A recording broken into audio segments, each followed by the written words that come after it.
আপনি কি জানেন মুসা কালিমুল্লাহ আজরাইলকে এমন একটি তাপ্পর দিল, আজরাইলের চোখ একটা বাহির হয়ে গিয়েছিল। তখন সে বাহির হওয়ার সাথে সাথে আজরাইল দূরে আল্লাহর দরবারে চলে গেল। আল্লাহকে বলে, আল্লাহ, আপনার নবী মুসা কালিমুল্লাহ আমাকে তাপ্পর দিয়েছে, চোখ একটা বাহির করে ফেলেছে। তখন আল্লাহ বলে, কেন তোমাকে তাপ্পর দিয়েছে? তখন ওই আজরাইল বলে, আমি তাকে সালাম দিই নাই তাই। তখন আবার গেল, যাও আমার হুকুমে আবার হযরতে মুসা কালিমুল্লাহর কাছে যাও। তখন মুসা কালিমুল্লাহর কাছে গিয়ে বলে, আল্লাহ আমাকে আবার পাঠিয়েছে আপনার রুহু কবজ করার জন্য।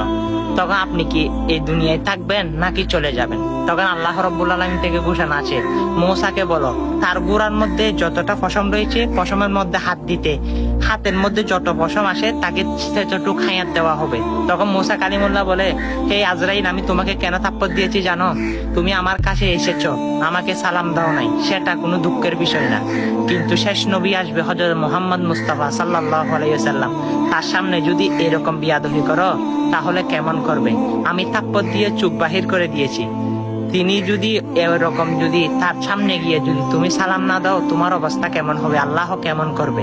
হ্যাঁ, তাই আমি তোমাকে শিক্ষা দিয়েছি। দেখেন আমার নবীর জন্য মুসা কালিমুল্লাহ কত সম্মান, সুবহানাল্লাহ। সেই নবীর সম্মান আমরা দিতে পারতেছি না।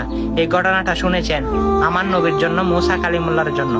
এই আজরাইলের ঘটনাটা সকল মুসলমানের কাছে ছড়িয়ে দিবেন, আমিন।